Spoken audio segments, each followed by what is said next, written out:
बिस्मिल्लाहिर्रहमानिर्रहीम सल्लल्लाहु अलैहि वसल्लम। अस्सलाम वालेकुम क्लास 8। उम्मीद है आप सब खैरियत से होंगे। आज हम करेंगे यूनिट 7 की एक्सरसाइज 7.1 के क्वेश्चन नंबर 5 के फर्स्ट एंड सेकंड पार्ट को। इससे कबल हम प्रीवियस वीडियोस में एक्सरसाइज 7.1 के क्वेश्चन नंबर 1 to 4 क्वेश्चन तक डिटेल से इन तमाम क्वेश्चन को डिस्कस कर चुके हैं। इनके लिंक मैंने डिस्क्रिप्शन में दे दिए हैं, आप इनसे रिलेटेड भी लेक्चर ले सकते हैं।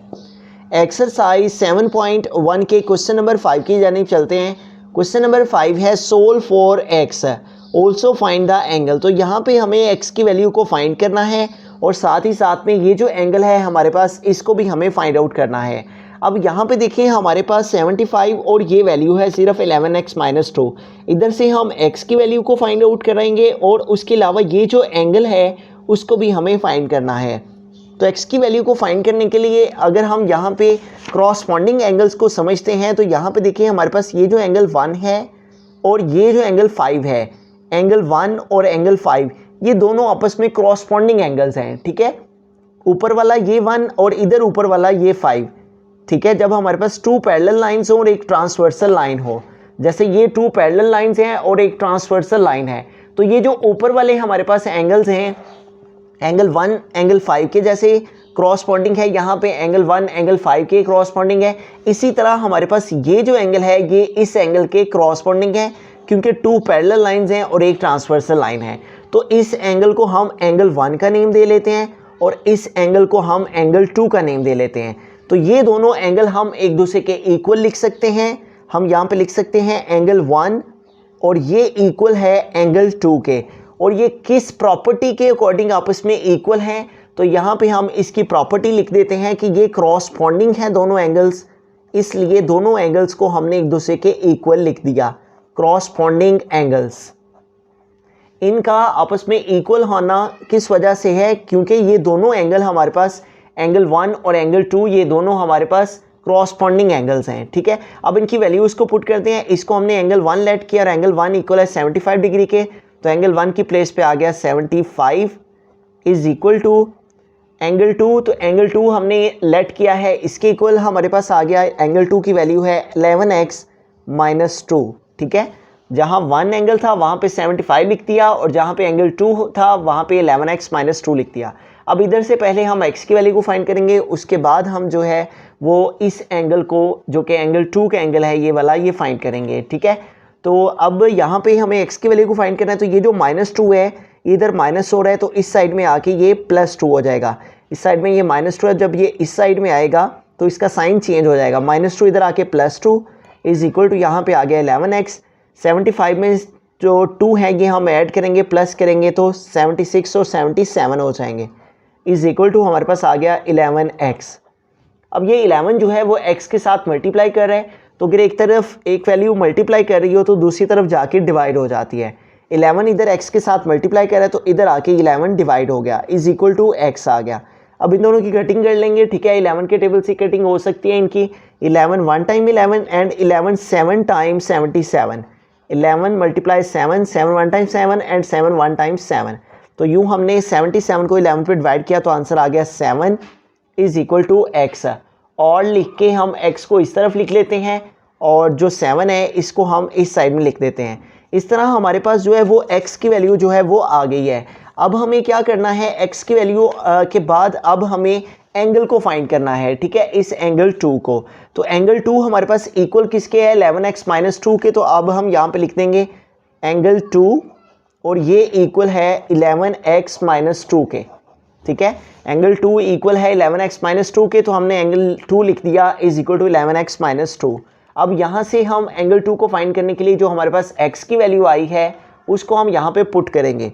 तो angle 2 measurement angle 2 is equal to 11 और यहाँ पे x है तो x नहीं लिखेंगे बल्कि x की जो वैल्यू आई है जो कि 7 आई है उसको पुट करेंगे। यहाँ पे 7 लिखा -2 measurement angle 2 is equal to 11 को 7 से मल्टीप्लाई करेंगे तो 11 7 time 77 -2 measurement angle 2 is equal to, अब 77 से हम जो है वो 2 को माइनस कर लेते हैं। 77 - 2, 7 - 2 आ जाएगा 5 और ये 7 एज इट इज़ आ गया। तो इट मीन्स के हमारे पास जो एंगल 2 है वो हमारे पास किस डिग्री के इक्वल है, 75 डिग्री के। तो जैसा कि उसने क्वेश्चन में भी कहा हुआ था, also find the angle, x की वैल्यू भी हमने फाइंड की तो वो आ गई 7, और उसने एंगल भी फाइंड करने को कहा था और एंगल भी हमारे पास आ गया इक्वल 75 डिग्री के। तो इस तरह हमने क्या किया इस क्वेश्चन में, हमने सबसे पहले देखा है कि हमारे पास 2 पैरेलल लाइंस थी और एक ट्रांसवर्सल लाइन थी, जिसकी वजह से यहाँ पे ये भी ऊपर था, ये भी ऊपर था। तो यहाँ पे ऊपर वाले जो एंगल्स थे ये दोनों आपस में क्रॉसपोंडिंग थे। तो इन दोनों एंगल्स को हमने, इसको एंगल 1 का नेम दे लिया और इसको एंगल 2 का नेम दे लिया। दोनों को एक दूसरे के इक्वल लिखा। एंगल 1 की वैल्यू जो कि 75 थी और एंगल 2 की वैल्यू जो कि हमारे पास 11x-2 थी, उनको पुट किया। इधर से x की वैल्यू को फाइंड किया, फिर इस x की वैल्यू को यहाँ पे पुट किया ताकि हमारे पास ये एंगल फाइंड हो जाए। तो हमने 11x-2 था, x की प्लेस पे x की वैल्यू को लगाया, इसको सॉल्व किया तो ये भी हमारे पास क्या आ गया, 75। ये क्रॉसपोंडिंग एंगल्स थे, दोनों आपस में इक्वल थे, इसलिए जितना एंगल ये है उतना ही एंगल हमारा ये आ गया। बिस्मिल्लाहिर्रहमानिर्रहीम। क्वेश्चन नंबर 5 के सेकंड पार्ट की तरफ चलते हैं। तो यहाँ पे भी हमारे पास 2 पैरेलल लाइंस हैं और एक ट्रांसवर्सल लाइन है, ठीक है। और जैसा कि प्रीवियस क्वेश्चन में भी हमें एक तो इसमें से x की वैल्यू को फाइंड करना है और दूसरा इस एंगल को फाइंड करना है। जैसे ये एंगल है उसी तरह हमें यहाँ पे भी इस एंगल को फाइंड करना है। तो इस क्वेश्चन को सॉल्व करने के लिए हमें एक प्रॉपर्टी को अंडरस्टैंड करना है। तो बुक पे प्रॉपर्टी मेंशन है और प्रॉपर्टी का नाम है ऑल्टरनेट एंटीरियर एंगल। ऑल्टरनेट का मतलब होता है मुतबादल, ठीक है, और एंटीरियर का मतलब होता है अंदरूनी, और एंगल मीन जाविया, ठीक है, यानी कि मुतबादल इंटीरियर एंगल, ठीक है। ऑल्टरनेट इंटीरियर एंगल, मुतबादल अंदरूनी जाविया। अब यहाँ पे भी देखें हमारे पास ये जो 2 पैरेलल लाइंस हैं और एक ट्रांसवर्सल लाइन है, हमारे इस क्वेश्चन में भी इसी तरह से है। ये हमारे पास 2 पैरेलल लाइंस और एक ट्रांसवर्सल लाइन, यहाँ पे भी 2 पैरेलल लाइंस और एक ट्रांसवर्सल लाइन। तो यहाँ पे देखिए हमारे पास ये जो पेयर है एंगल बी और ये जो हमारे पास एंगल एफ है, ये हमारे पास दोनों angle, the pair of angles B और एफ, ठीक है, बी एंड एफ। और दूसरा जो पेयर है एंगल सी और एंगल ये जी, ठीक है, ये दोनों पेयर, बोथ द एंगल्स और in opposite sides of the transversal, ठीक है, and between the 2 parallel lines. ये दोनों एक तो ट्रांसवर्सल लाइन के ऑपोजिट साइड्स में है और दूसरा ये दोनों जो हैं 2 पैरेलल लाइंस के बिटवीन में बन रहे हैं, यानी कि दरमियान में। ये 2 पैरेलल लाइंस हैं आपस में और ये इनके दरमियान में एंगल सी एंगल जी के, ठीक है, इक्वल है और एंगल बी जो है वो एंगल एफ के इक्वल है। अब यहाँ पे हमारी कंडीशन में हमारे पास ये 2 वैल्यूज़ हैं, तो इट मीन्स के एंगल बी और एंगल एफ, ठीक है, यानी कि फर्स्ट पेयर हमारा यहाँ पे आपस में इक्वल है, ठीक है। तो एंगल बी इसको हम कह लेते हैं और इसको हम जो है वो एंगल एफ कह लेते हैं, ठीक है, एंगल बी और एंगल एफ। तो इन दोनों का आपस में इक्वल हैं ये, और इनके इक्वल होने की वजह ऑल्टरनेट एंटीरियर एंगल है, ठीक है। इसको हमने लेट कर लिया कि ये एंगल बी है और इसको लेट कर लिया कि ये एंगल एफ है, ठीक है। ये इस साइड में है और इसकी ऑपोजिट साइड्स में ये दूसरी साइड पे है, इसको हमने एंगल एफ कह लिया, लेट कर लिया, और इसको एंगल बी, और ये दोनों आपस में इक्वल हैं। और इक्वल होने की रीज़न क्या है कि ये दोनों ऑल्टरनेट एंटीरियर एंगल है, ठीक है।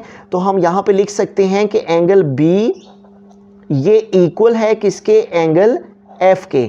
और ये दोनों एंगल बी और एंगल एफ आपस में क्यों इक्वल हैं, जैसे कि हमने प्रॉपर्टी में समझा है, इनके इक्वल होने की वजह क्या है कि ये दोनों ऑल्टरनेट एंटीरियर एंगल्स हैं। ऑल्टरनेट एंटीरियर एंगल्स हैं, इसलिए ये दोनों आपस में इक्वल हैं। अब ये दोनों आपस में इक्वल हैं तो अब हम इनकी वैल्यूज़ को पुट करते हैं, जिसको हमने एंगल बी लेट किया है। इसकी वैल्यू क्वेश्चन में है x + 139, तो इसकी प्लेस पे हम लिखेंगे x + 139। यहाँ पे आ गया एंगल बी की प्लेस पे x + 139 इज इक्वल टू है एंगल एफ। तो एंगल एफ हमारे पास इक्वल है 132 के, तो एंगल एफ की प्लेस पे आ गया 132। एंगल बी की प्लेस पे उसकी वैल्यू हमने लिख दी और एंगल एफ की प्लेस पे हमने इसकी वैल्यू लिख दी, ठीक है। तो अब हम इसको आगे फर्दर सॉल्व करते हैं। 139 इधर प्लस हो रहा है, इस साइड में जाके जो है वो माइनस हो जाएगा। 132 ये वैसे का वैसे ही लिखा, ये प्लस 139 है, और जब ये इक्वल के इस साइड में आएगा तो इधर आके इसका साइन चेंज हो जाएगा और प्लस 139 इस तरफ आके माइनस 139 हो गया। अब इसको माइनस कर देते हैं, सब्ट्रैक्ट करते हैं, 139 जो कि ग्रेटर है इसको ऊपर लिखेंगे और ये इसका साइन प्लस का है, 139 के साथ माइनस का साइन है, इसके साथ प्लस का साइन है, जिसका साइन शो नहीं हो रहा होता उसका साइन प्लस होता है, तो यहाँ पे आ गया 132। अब इसको सेपरेट करते हैं, 9 माइनस 2 हमारे पास 7 आ जाएंगे। जब ऑपोजिट साइन हो तो माइनस किया जाता है, 9 माइनस 2 7, 3 माइनस 2 0 और 1 माइनस 1 0, तो यहाँ 0 0 आ जाएगा, उसको नहीं लिखेंगे। 139 ग्रेटर है और ग्रेटर वैल्यू के साथ माइनस का साइन है, इसलिए आंसर के साथ जो है वो माइनस का साइन आएगा। 132 माइनस 139 इसका आंसर क्या आ गया, -7। तो इस तरह हमारे पास जो x की वैल्यू है वो क्या आ गई है, -7। अब हमें ये जो एंगल है जो जिसको हमने एंगल B रखा है नाम, इसको फाइंड करते हैं। तो ये हमारे पास एंगल B इक्वल है x प्लस 139, तो यहाँ पे हम लिख देंगे angle B is equal to x plus 139, x plus 139, x plus 139। अब जहाँ पे x है वहाँ पे हमें x की वैल्यू को पुट कर लेना है। एंगल B हमारे पास इक्वल आ जाएगा, x है तो x की वैल्यू है हमारे पास इक्वल -7 के, तो x की प्लेस पे आ गया -7 और उसके बाद है आगे प्लस, तो यहाँ पे हम लिखेंगे प्लस 139।